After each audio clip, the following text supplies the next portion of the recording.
Friends, welcome to my channel colourful world by Fauzia. ഇന്ന് നമുക്കൊരു കഥ കേട്ടാലോ? കഥയുടെ പേര് പെയ്തൊഴിഞ്ഞ നൊമ്പരം. രചന ഫൗസിയ നൗഷാദ്. അപ്പം നമുക്ക് കഥ കേൾക്കാം. നിച്ചൂക്ക, നിങ്ങൾക്ക് ഏത് കുഞ്ഞിനെയാ കൂടുതൽ ഇഷ്ടം? നിത നിഷാനോട് ചോദിച്ചു. അതെന്താ പെണ്ണെ നീ അങ്ങനെ ചോദിച്ചേ? ഏത് കുഞ്ഞായാലും നമുക്ക് ഒരേപോലെയല്ലേ? നമ്മുടെ കുഞ്ഞല്ലേടി. എന്നാലുമില്ല. നിനക്കേത് കുഞ്ഞിനെയാ ഇഷ്ടം? അങ്ങനൊന്നും ഇല്ലല്ലോ, എനിക്ക് ഏതായാലും ഇഷ്ടാണല്ലോ, അവള് പറഞ്ഞു. ആ, അതേപോലെ തന്നെ ആയിഷു. 3 വർഷം കാത്തിരുന്ന് വരാൻ പോകുന്ന കൺമണിയല്ലേ? ഓർക്കുന്നുണ്ടോ പെണ്ണെ? നിക്കാഹ് കഴിഞ്ഞ് 1 വർഷമായിട്ടും കുഞ്ഞുണ്ടാവാതെ ഓരോ ഉമ്മമാരും മക്കളെ താലോലിക്കുന്ന കാണുമ്പോൾ കണ്ണു നിറയുമായിരുന്നു നിന്റെ. ഈ നിമിഷങ്ങളല്ലേ നീ ഏറ്റവും കൂടുതൽ ആഗ്രഹിച്ചത്? അതേ ഇക്ക, നമ്മൾ ഒരുമിച്ച് എന്തൊക്കെ കിനാവ് കണ്ടതാ. ഓരോ ഉമ്മമാരും സ്വന്തം മക്കളെ താലോലിക്കുമ്പോൾ കൊതിയാവും. ഉമ്മയാവുക എന്നുള്ളതല്ലേ ഒരു സ്ത്രീയുടെ ഏറ്റവും വലിയ ഭാഗ്യം. ഇപ്പൊ സന്തോഷായില്ലേ എന്റെ ആയിഷുവിന്? നമ്മുടെ പ്രാർത്ഥന പടച്ചോൻ കേട്ടു. നിന്റെ കണ്ണുനീരും നമ്മൾ അറിഞ്ഞുകൊണ്ട് ആർക്കും ഒരു തെറ്റും ചെയ്തിട്ടില്ലല്ലോടി. ഇനിയൊരു 5 മാസം കൂടി കാത്തിരുന്നാ മതി നമ്മുടെ ആ കാണാ കൺമണിക്ക് വേണ്ടി. ഓരോ ദിവസവും ഓരോ യുഗം പോലെയാ എനിക്ക് തോന്നുന്നത്. നീ ഇങ്ങനെ ബേജാറാവല്ലേ പെണ്ണെ, എല്ലാം ശരിയാവും. ഇത്രയും നാൾ കാത്തിരുന്നില്ലേ? ആയിക്ക, കാത്തിരിക്കാം നമുക്ക് നമ്മുടെ കുഞ്ഞിന് വേണ്ടി. പിന്നീട് അങ്ങോട്ട് പ്രതീക്ഷകളായിരുന്നു. ലവ് പ്ലസ് അറേഞ്ച്ഡ് മാരേജ് ആയിരുന്നു ഞങ്ങളുടേത്. 4 വർഷത്തെ പ്രണയം. നിത ഐസ എന്ന എന്റെ ആയിഷവും നിഷാൻ എന്ന എന്റെയും പ്രണയം വീട്ടുകാരുടെ സന്തോഷത്തോടെ തന്നെ നിക്കാഹിലെത്തി. അവൾ എനിക്ക് എന്റെ പ്രാണനായിരുന്നു. നിക്കാഹ് കഴിഞ്ഞ് 3 വർഷമായിട്ടും കുഞ്ഞുങ്ങളൊന്നും ഉണ്ടായില്ല. പല ഡോക്ടർമാരെയും കണ്ടു, നേർച്ചകൾ ചെയ്തു. അവസാനം 3 വർഷത്തിന് ശേഷം അവൾ ഗർഭിണിയായിരിക്കുകയാണ്. ഒരുപാട് കിനാവ് കണ്ടതാണ് ഈ നിമിഷങ്ങൾ. വല്ലാത്ത സന്തോഷത്തിലായിരുന്നു ഞങ്ങൾ രണ്ടാളും. കുഞ്ഞിനെ കുറിച്ചും അതിനെ താലോലിക്കുന്ന കാര്യങ്ങളുമൊക്കെ എപ്പോഴും നിത പറയുമായിരുന്നു. കുറെ നാളുകൾക്ക് ശേഷം അവളുടെ മുഖത്തെ ആ മനോഹരമായ പുഞ്ചിരി എനിക്ക് കാണാൻ സാധിച്ചു. ഇക്ക, എനിക്ക് എന്തെങ്കിലും പറ്റിയാ നമ്മുടെ കുഞ്ഞിനെ നിങ്ങൾ നോക്കിക്കോണേ, നിത പറഞ്ഞു. എന്താ ആയിഷു ഇപ്പോ ഇങ്ങനെയൊക്കെ പറയുന്നേ? നിനക്ക് എന്ത് സംഭവിക്കാൻ? അറിയില്ല ഇക്ക, എന്തൊക്കെയൊരു ഭയം പോലെ മനസ്സിൽ. ഞാൻ മരിച്ചു പോവാണേ. നമ്മുടെ കുഞ്ഞിനെ ഒരിക്കലും വേദനിപ്പിക്കല്ലേ. ഒരു ഉമ്മയില്ലാത്ത കുറവ് വരുത്തല്ലേ വാവയ്ക്ക്. ഞാൻ അവളുടെ വാപ്പൊത്തി. വെറുതെ അനാവശ്യം പറയേണ്ട പെണ്ണെ, അല്ല തല്ല് വാങ്ങുന്നി. എന്റെ ആയിഷുവിന് ഒന്നും സംഭവിക്കില്ല. നമുക്ക് ഒരുമിച്ച് കുഞ്ഞിനെ സ്നേഹിക്കണം, താലോലിക്കണം. വേണ്ടേ? വേണം. എന്നാ പിന്നെ അനാവശ്യ ചിന്തകളൊക്കെ മനസ്സിൽ നിന്ന് കളഞ്ഞേക്ക് മോളെ, അവൾ നിശ്വസിച്ചു. ദിവസങ്ങൾ കടന്നു പോകും തോറും അവളുടെ മുഖത്തെ ഐശ്വര്യം കൂടിയതുപോലെ. വളരെ സന്തോഷത്തിലായിരുന്നു എന്റെ പെണ്ണ്. അങ്ങനെ ഇരിക്കെയാണ് 9ാം മാസം ആരംഭിച്ചത്. കുറച്ചായപ്പോൾ തന്നെ അവൾക്ക് വല്ലാത്ത വേദന കൂടി ഹോസ്പിറ്റലിലേക്ക് കൊണ്ടുപോകും നേരം അവളെന്റെ കയ്യിൽ കയറി പിടിച്ചു. ഇക്ക, കുഞ്ഞെ നോക്കിക്കോണേ. ഞാൻ ഉണ്ടാകുമെന്ന് എനിക്കറിയില്ല. അവളത് പറയുമ്പോൾ ഹൃദയം പിടയുന്നുണ്ടായിരുന്നു. നിനക്കൊന്നും സംഭവിക്കില്ല മോളെ, ഞാനുണ്ട് എന്റെ ആയിഷുവിന്റെ കൂടെ. ചില കോംപ്ലിക്കേഷൻസ് ഉണ്ടായിരുന്നു. എനിക്ക് വല്ലാതെ ടെൻഷനായി.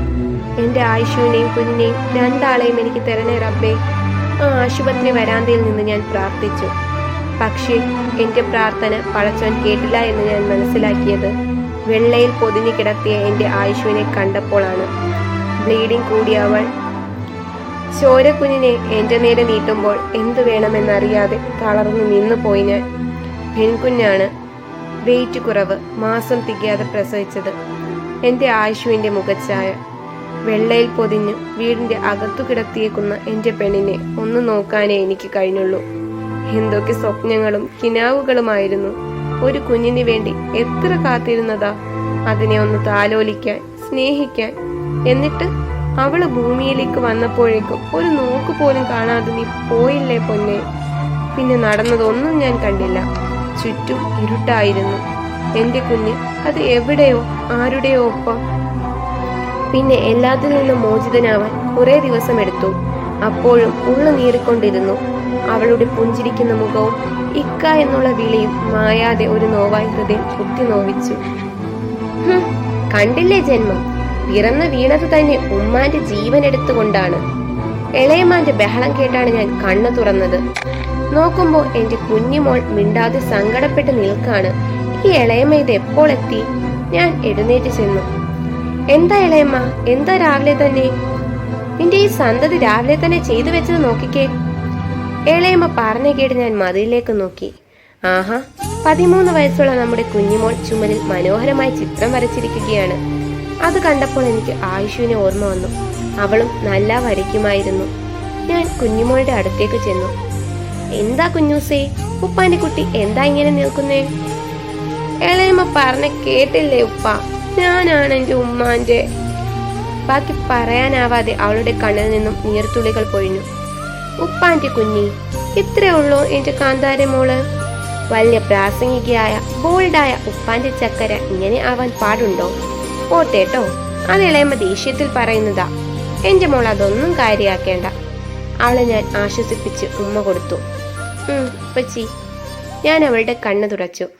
നീ കരയൂലെന്ന് ഉപ്പാക്ക് വാക്കുത്താ. മോളെ വേദനിപ്പിക്കുന്നതെന്ന് ഉമ്മ പറഞ്ഞിട്ടുള്ളതാ. അപ്പൊ ഉമ്മാക്ക് സങ്കടാവൂലേ ഇത് കണ്ടാൽ? ആവും. ഇനി ഞാൻ കരയില്ല ഉപ്പച്ചി. അത് മതി ഉപ്പാക്ക്. അവളുടെ വളർച്ചയുടെ ഓരോ ഘട്ടങ്ങൾ കടന്നു പൊയ്ക്കൊണ്ടിരുന്നു. മറ്റൊരു വിവാഹം കഴിക്കാൻ വീട്ടുകാരെല്ലാം നിർബന്ധിച്ചു. അപ്പോഴും എന്റെ മനസ്സിൽ എന്റെ ആയുഷു ആയിരുന്നു. അവളുടെ സ്ഥാനത്ത് മറ്റൊരു പെണ്ണിനെയും എനിക്ക് സങ്കല്പിക്കാൻ കഴിയില്ല. ഒന്നിച്ചു ജീവിക്കാൻ എത്രമാത്രം സ്വപ്നങ്ങളും പ്രതീക്ഷകളുമായിരുന്നു. എന്നോടുള്ള അവളുടെ പ്രണയവും എന്നെ കാണുമ്പോൾ ആ കവിളുകളിൽ നുണക്കുഴികൾ വിടരുന്നതും ഓരോ നിമിഷവും അവളോടുള്ള സ്നേഹം അധികരിപ്പിച്ചു. ഞാനും ആയിഷു മക്കളുമായി സന്തോഷത്തോടുള്ള ഒരു ജീവിതം, അത് ഞങ്ങൾ ഏറെ സ്വപ്നം കണ്ടതായിരുന്നു.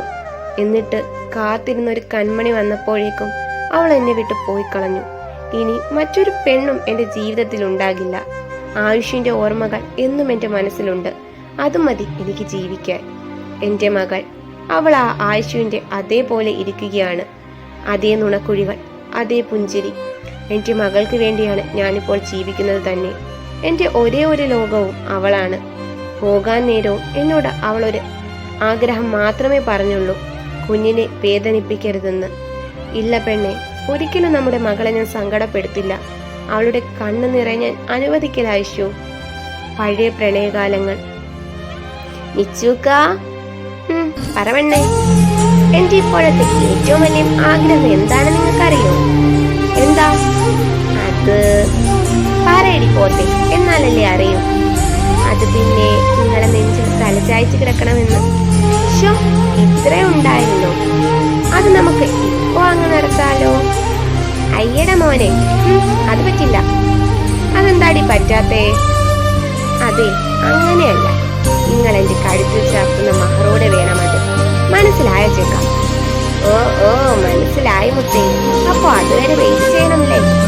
യായ, അതുവരെ നിങ്ങളെ ഒന്ന് തൊടാൻ പോലും സമ്മതിക്കൂലല്ലോ. മരങ്ങോടാ. സാരല്ല, ഒക്കെ കല്യാണം കഴിഞ്ഞിട്ട് ഞാൻ കാണിച്ചു തരാട്ടോ. നിന്റെ ഈ മരങ്ങോടൻ വിളി ഞാൻ നിർത്തി തരാം. ഞാൻ മരങ്ങോടനാണോ അല്ലേന്ന് അറിയാൻ പോകുന്നതേ ഉള്ളു മോളെ. അതിലെന്തോ ഒരു ഭീഷണിയില്ലേ?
നോക്കിക്കോണേ മോനെ എൻ്റെ മോളെ, അവളോ കണ്ണ് ഒരിക്കലും നിറയ്ക്കരുതേ.